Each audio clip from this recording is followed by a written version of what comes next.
I honour my ancestors and my elders. I pay homage to this sacred ground that we're on. I wish to acknowledge Auntie Alice that's here. My nephew's here somewhere, Jordan. Still can't see him. Smile. No, again.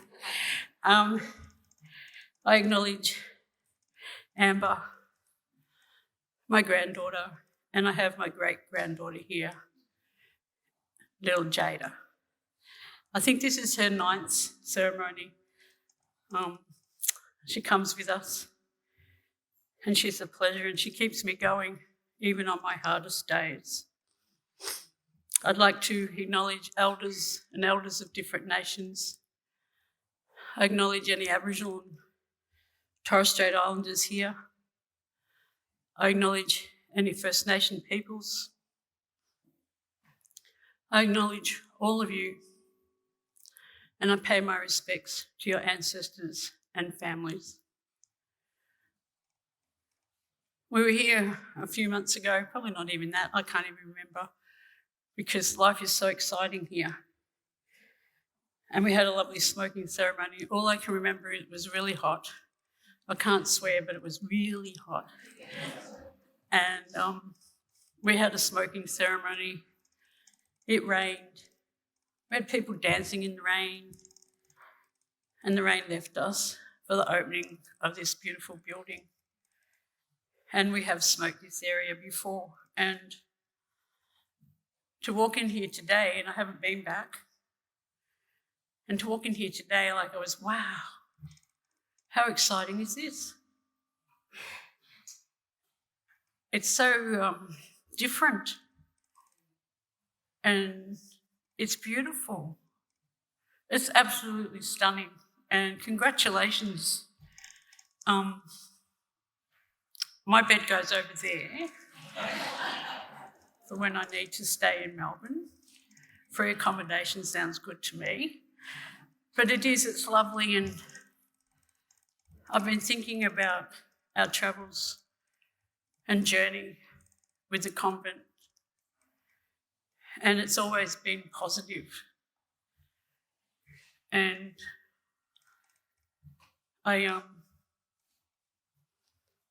it's not a day that I'm not happy about being here, and I was very unhappy about coming here, which I've told people before. So if I'm repeating myself, I'm sorry, but I'm, getting old and I can do that. But we had family in here, and there were other people, non-Indigenous women here that were here, and particularly in this area, in the dormitories, that didn't have a good journey.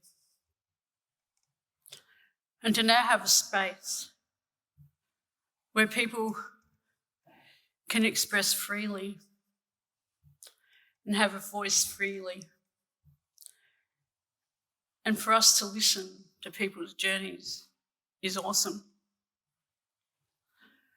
I was only saying the other day that we had the Indigenous Dreamtime Games, and that is a voice for us as well. And the different Guernseys they have with the different patterns, and some of those patterns are sad, and some are good. Some are about their family, but they all end in a good journey. And this is the same here. So I'm really honoured to be here with my family, and I hope that you enjoy this evening. You'll have to excuse me and my family. I have to leave as soon as I finish my welcome. I need to go to Lilydale, and I'm really sorry that I do need to go, but if I don't go, my other daughter will be really cranky with me, and I don't need that today. But I love you all. We need to tell each other every day that we love each other. We need to share our stories. We need to enjoy each other's journeys. We need to hold each other's hand in harmony so that we can live in peace. All it takes is an open heart and an open hand. So I offer you all my hand in friendship so that we can all journey together. May Bunjil, my creator, surround you all and keep you safe on country. On behalf of my elders, I say Womanjika, Wurundjeri Balak, Yubungunyabik. That means welcome to the traditional country of the Wurundjeri people. Nungodjin. Thank you.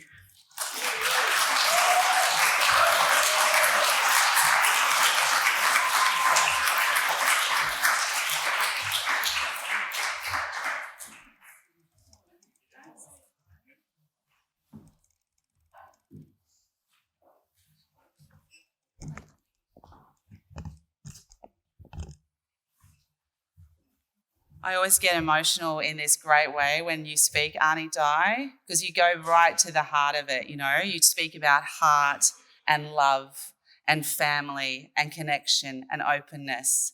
Thank you. Your eldership is inspirational, very generous. But I do know your daughter and I understand why you need to get home. It's really, we're so honoured to have you. So everyone, again, thank you, Auntie Di.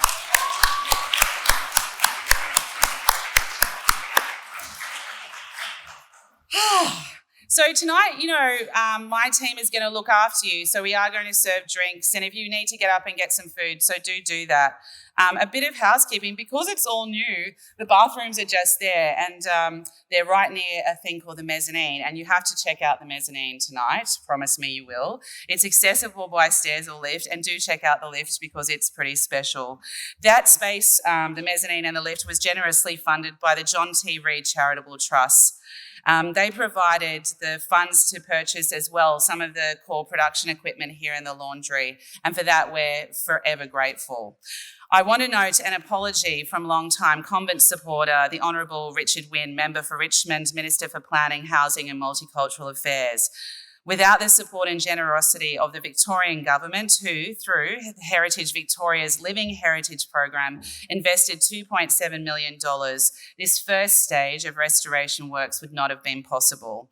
A project of this scale and scope requires the input, support and generosity of many. So I do want to acknowledge many friends, partners and supporters here tonight, including our incredible chair, Victoria Miles, the passionate Abbotsford Convent Board and committee members past and present, Stephen Avery, Executive Director of Heritage Victoria. It's just so wonderful to have you here. Convent community member Joanne Saunders, who performed two wonderful recorder pieces composed by Marguerite Boland, as well as the wonderfully moving Isabel, a French piece played to honour the girls and women who worked and lived here. Thank you so much, Jo. Just stunning. While today the convent is a secular, independent, not-for-profit arts and cultural community precinct, we honour the experiences of past residents and acknowledge the many generations connected to this site. I especially wish to recognise the sisters, girls and women who lived in the Sacred Heart building and worked here in the Magdalen laundry during the time when the convent was part of the Good Shepherd Sisters. We also share our deepest respect for any former residents of the convent here tonight. Tonight you'll hear from our chair, Victoria Miles, and then we're going to have a quick sort of Q&A panel. I really wanted you to hear firsthand from the incredible laundry project team, Peter Williams from Williams Boag Architects, our project architect, Cameron Jackson from our wonderful builders and partners, FDC, and Evelina Ericsson from Heritage Victoria, who invested with us and worked with us all to deliver the highest heritage standards. For now, please join with me in welcoming the convent chair, Victoria Miles, to the stage.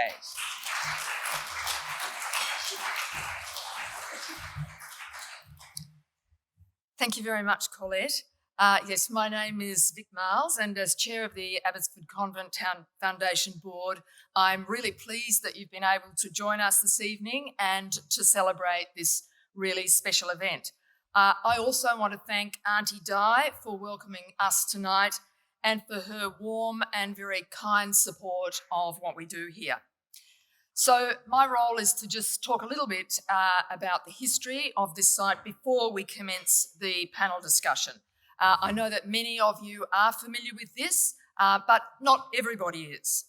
So yes, a little bit of about what has happened and what this site's history is and what it represents. For over a century, from 1863 to 1974, thousands of girls and women were placed here at the convent, and many of them resided here in the Sacred Heart building, and they also laboured here in the Magdalen laundry. Originally built in the 1880s, these spaces operated as commercial laundry until 1974. And after the convent closed in 1975, then the space really was not used anymore. It became dilapidated, as did much of the rest of the site.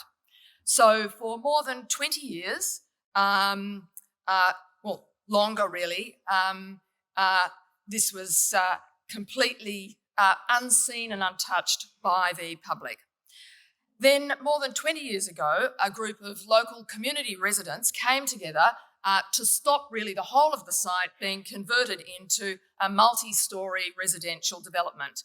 And they became known as the Abbotsford Convent Coalition. It took them nearly 7 years of campaigning to save the whole of this site, a remarkable site.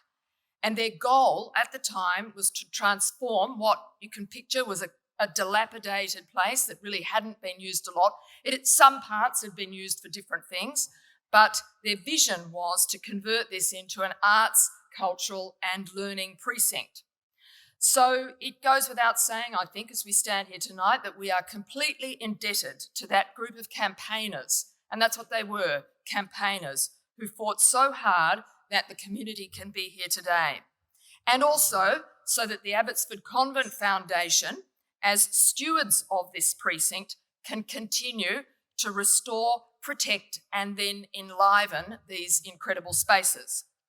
And we've been doing that. Over the last 15 years, piece by piece, we've been focused on the restoration and then the activation of these heritage buildings and grounds. As I said, the Magdalen laundries were dilapidated, completely out of bounds to the general public for many, many years. And so to see this space alive tonight is a major milestone. And I want to thank everybody who's contributed to this, and many of you are here in this room. We see this as the initial stage of the project, and we really want to thank our project funders, architects and builders, and they have been an amazing team. With the completion of these base build works, the laundry is on track as one of Australia's most iconic multi-use arts, cultural and community spaces. And we see that we're off to a great start. But the scope of this nationally significant project is unlike any other restoration work we've completed to date.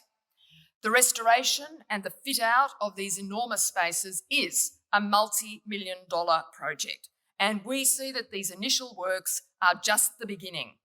Preserving and enlivening this precious space is an ongoing, significant and expensive mission. We're going to be relying on public and private support to complete this project over the coming years and bring these extraordinary spaces to life in their fullest capacity for our community. So I hope you have a lovely time tonight, and thank you so much for everything that you've put into it and for coming this evening.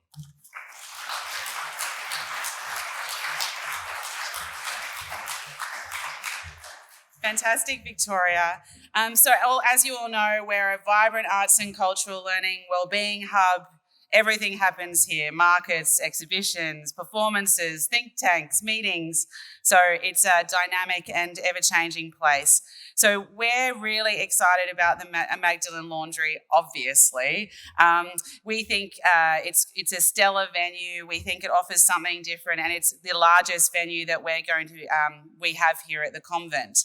So the Magdalen Laundry, especially when it's fully restored, we think will really enable a dynamic that's fertile and nurturing and boundary blurring and risk-taking and enlivening for audiences and collaborators. So we really want a space for artists, audiences, communities to experience new practices, narratives and histories while respecting the heritage and social history of the precinct. The harm of institutionalisation and the trauma experienced by many residents is acknowledged as part of the convent's heritage. As recognised in our National Heritage listing, the laundry is an important physical record for those Australians and their families known as the Forgotten Australians. As with any development on the convent site, it is our intention to respect this history while working to develop this space into the future as one which creates positive stories and impacts for the community through arts and culture, very much as Arnie Dye set the tone at the start of this evening. So we needed to get this project to happen with that level of sensitivity. We needed a meticulous, detailed and sensitive, hardworking team. And we got that. And we needed a team that really honoured this space. And we wanted a team that wanted to create something positive and practical, a space where communities could come together to hopefully make the world a better place. Which brings me to our panel. So we're going to have a quick chat because I got to hang out with these incredible people, but I wanted to share them with you. So we're going to explore very quickly some of the ideas around conservation and contemporary use. We're actually going to record it because, as many of you know, we do social history tours, and we're going to then use that as some of our social history tour content and information for our guide. So our panellists tonight are architect Peter Williams from Williams Boag, Evelina Ericsson from Heritage Victoria, and Cameron Jackson from FDC. Give them a clap while they come up on stage.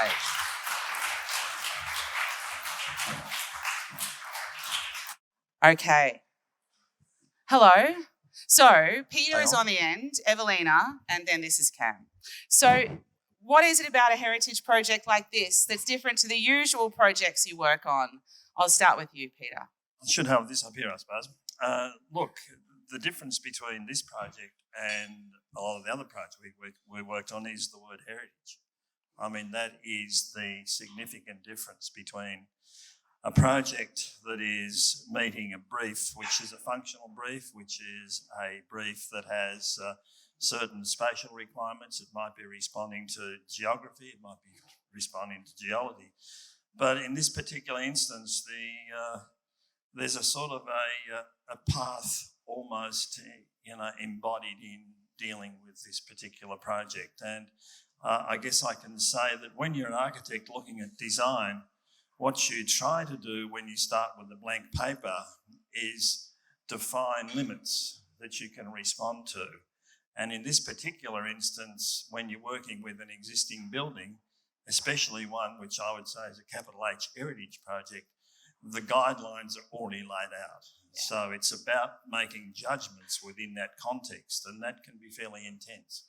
It's a different sort of experience entirely to an open-ended architectural aspiration from a blank page. It doesn't mean the results are less satisfying, but what it does mean is that you have to find the satisfaction in other avenues. And I think that's the key difference. We should, it's rules to live by, really, to find satisfaction through other avenues. Evelina, I mean, it sort of feels strange asking you that when you actually work at Heritage Victoria, but... Yeah, well, unlike Peter, we work with a lot of heritage projects at Heritage Victoria. So the Living Heritage Program has funded 92 projects, conservation projects across the state. So this is one of 92 projects. But each one is unique. Each heritage project is unique.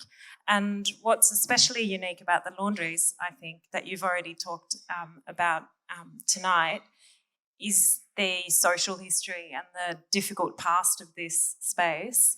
And I think the project team has really done an excellent job in addressing this and using it as a starting point, not only for the conservation works, but also in guiding the future interpretation of this site. And that's been really interesting to follow and for me to learn from the convent as well. Yeah, it's been fantastic.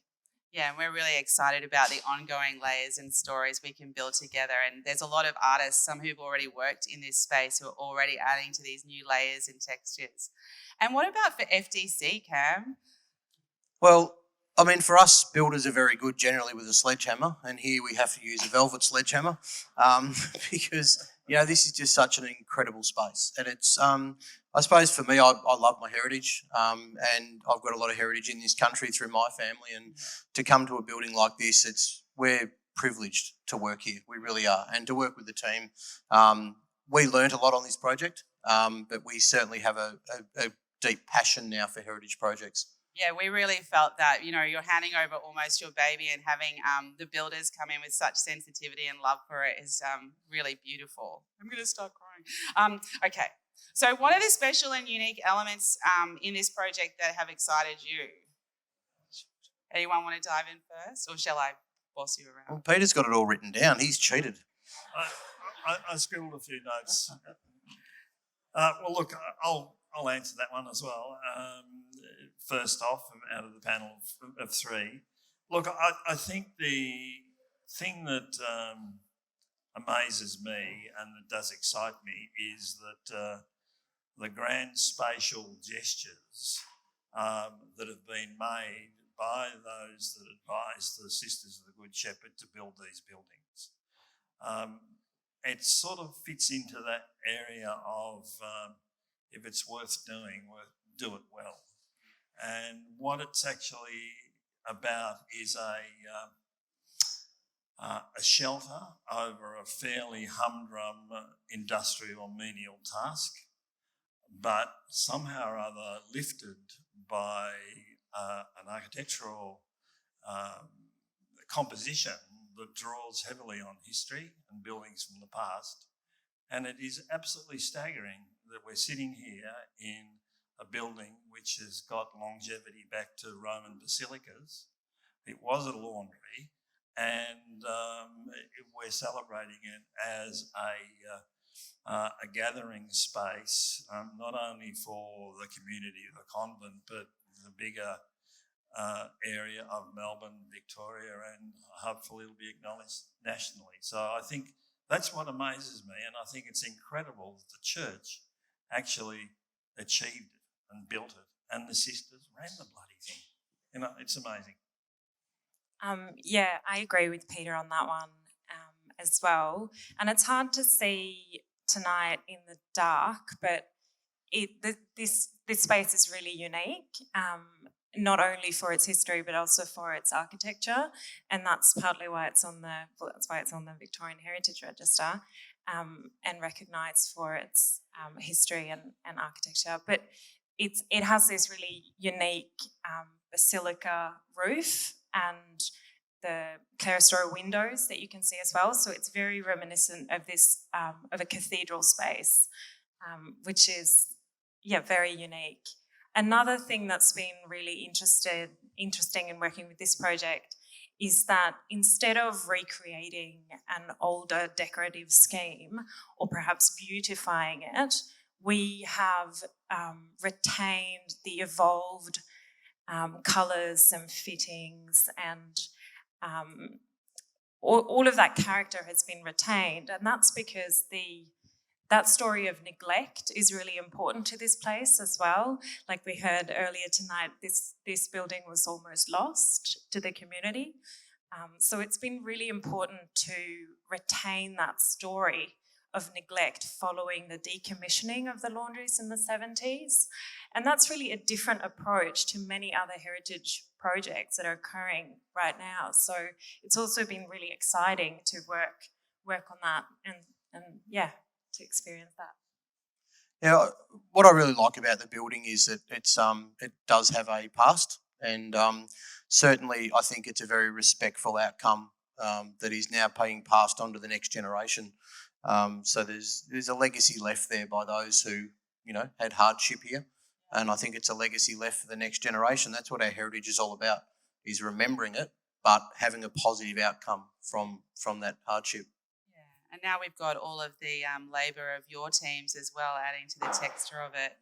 So with projects like this, where we're really trying to balance, we'll cover conservation, preservation, and adaptive reuse, how do we balance these just to make sure we get a really great outcome? As builders, we do it. Well, I'm going first. You go first, because we'll start with the builders. See the politics. As builders, like good husbands, we do as we're told. Very good.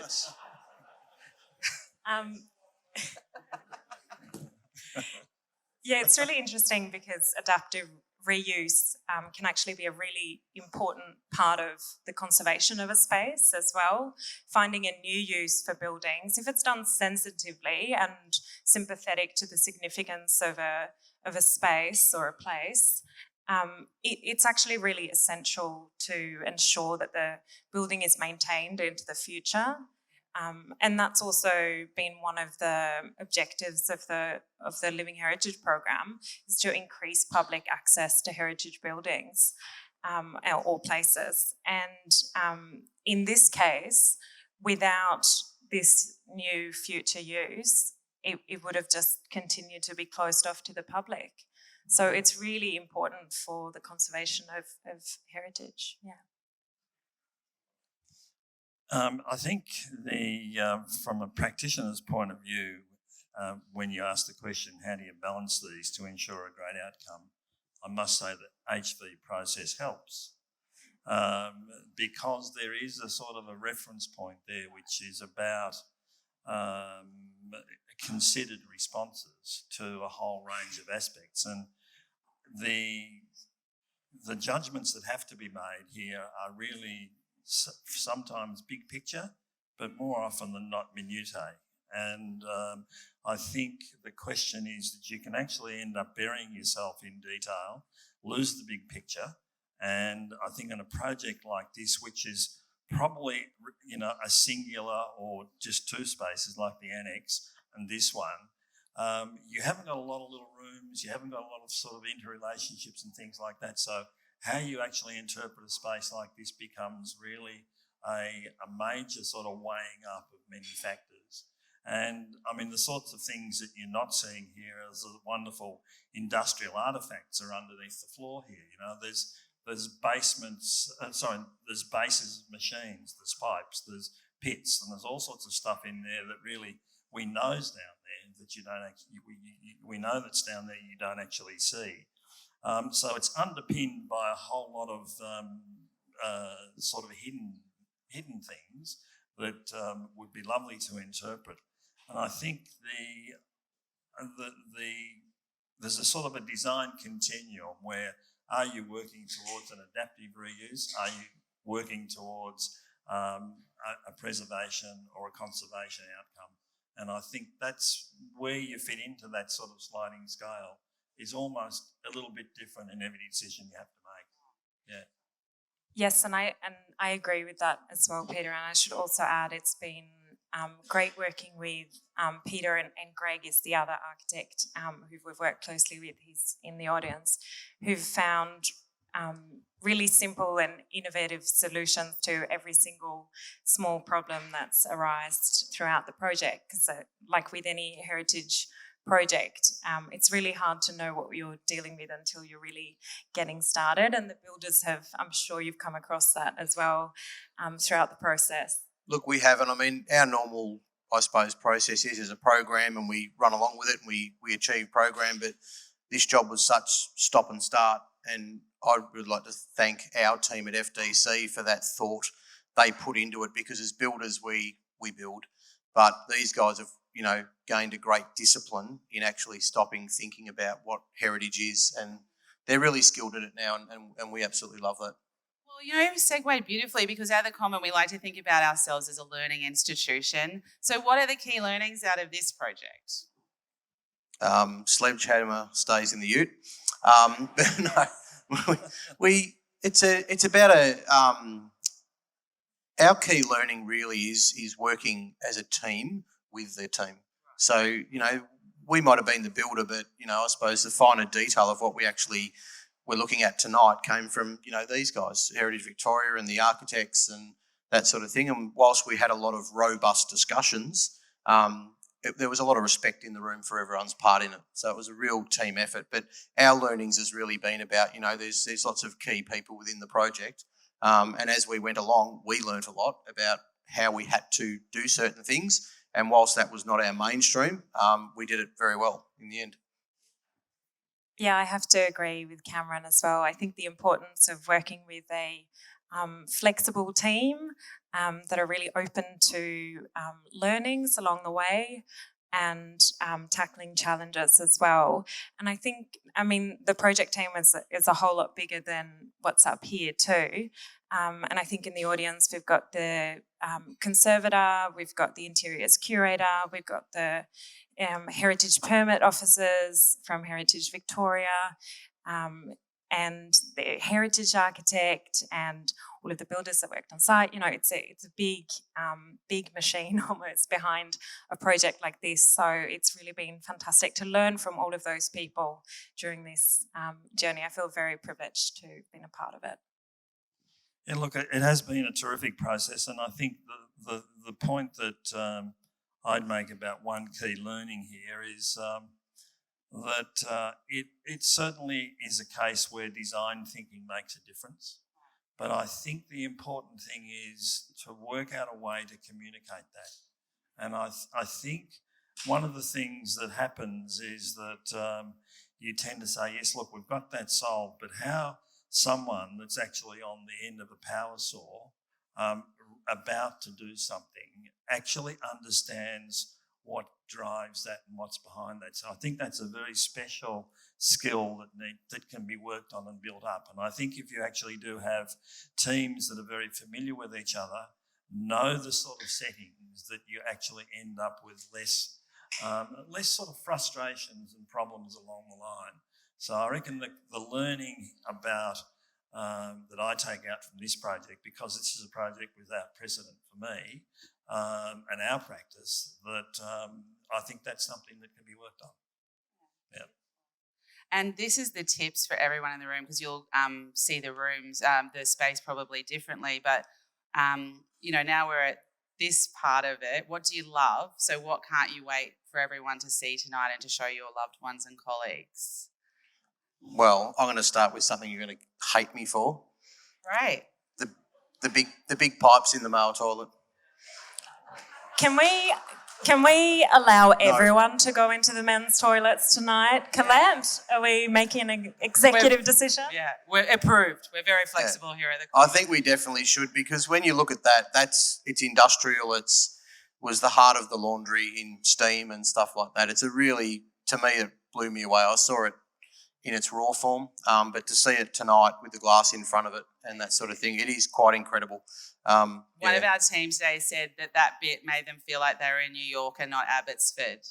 Yeah. So it's an amazing toilet experience, so don't miss out. It's a journey. It will transport you to another continent. And what about you, Evelina? I love seeing people in here. That's really been fantastic for me. It's also been one of the main objectives of the Living Heritage program that I mentioned before as well, is increasing public access. And really that's so nice to see everyone in here tonight. But also I wish I could show the before photos. There are some that are up in the corridor and in the men's bathroom as well, again, and up on the mezzanine floor. But I think those are before the early works package happened. So before those photos were taken, the state of this place was, it was terrible. You didn't want to go inside. There were layers of toxic waste. And just to imagine how far this space has come only in a couple of years, really, is just, it's fantastic. Yeah.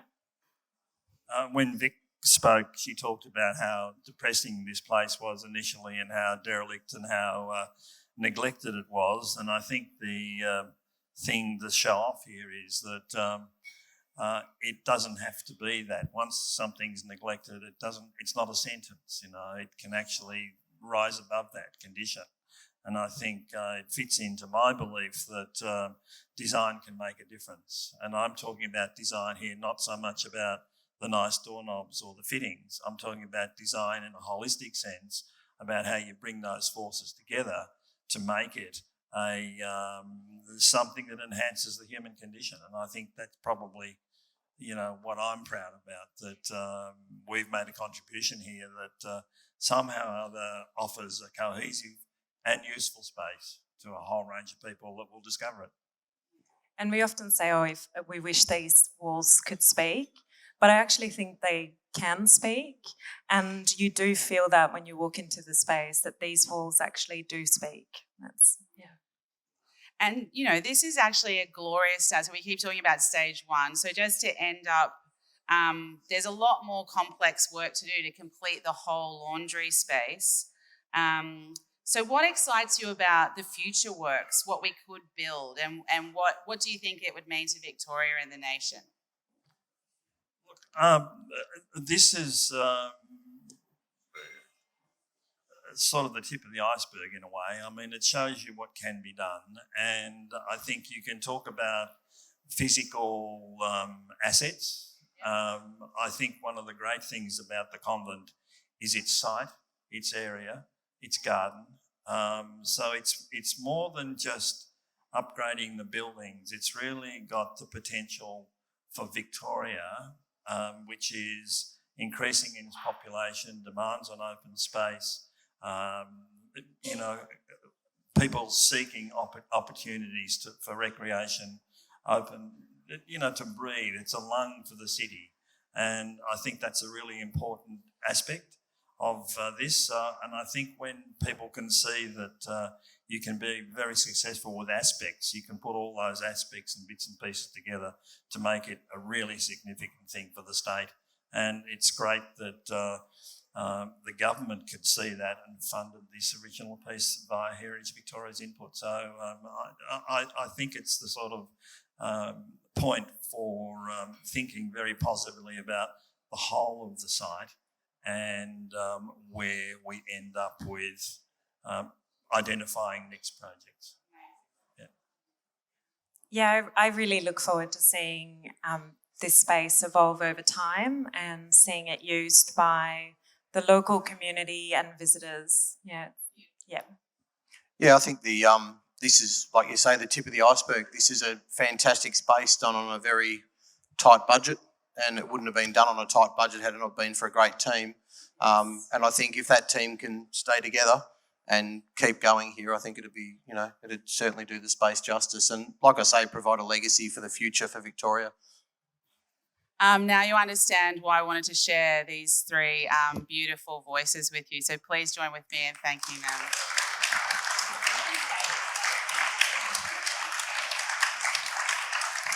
So we are we're soon going to let you play in all the nooks and crannies, but I have to say some thank yous. They're going to stay on stage with me because it's nicer. So I want to start by thanking, I'm standing in front of you, the incredibly talented, generous and patient lead architect, Peter Williams.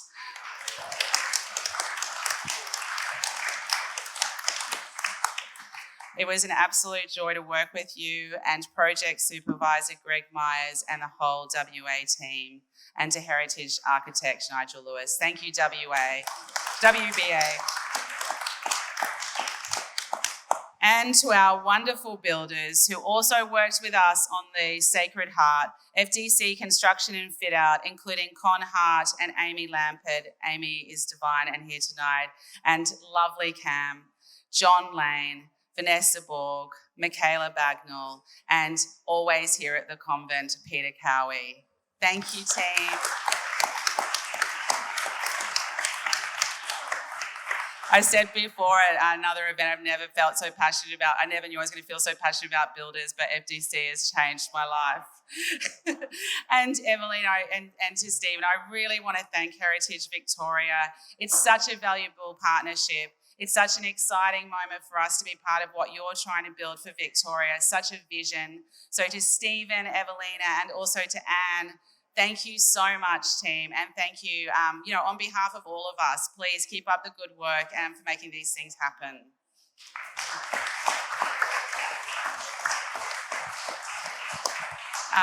The mezzanine room, which you're going to see, is fantastic. John T. Reid Charitable Trust, you guys are incredible visionaries, and we thank you. And now I'm going to do a little shout outs to my team because they're exceptional. So John Di Natale, thank you. David Campbell is our project officer, is at the Prague Quadrennial, so he couldn't be here. But David and John, really such passion and vision. They've worked tirelessly.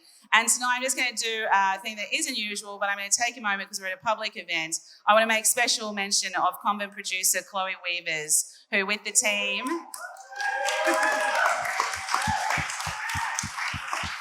She and our whole team have poured so much love into tonight, into previous events here, into our upcoming laundry program, and Chloe is leaving us to work at Arts Centre Melbourne. So it's her last producing event with us, but we love her.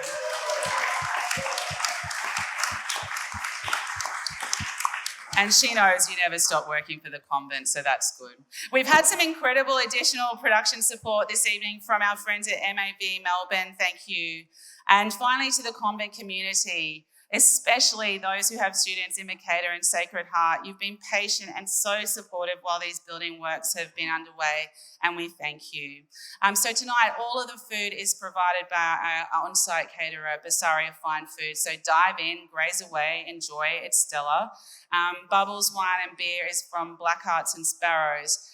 But thanks to the wonderful team at FDC, the bar is complimentary, people. That's right.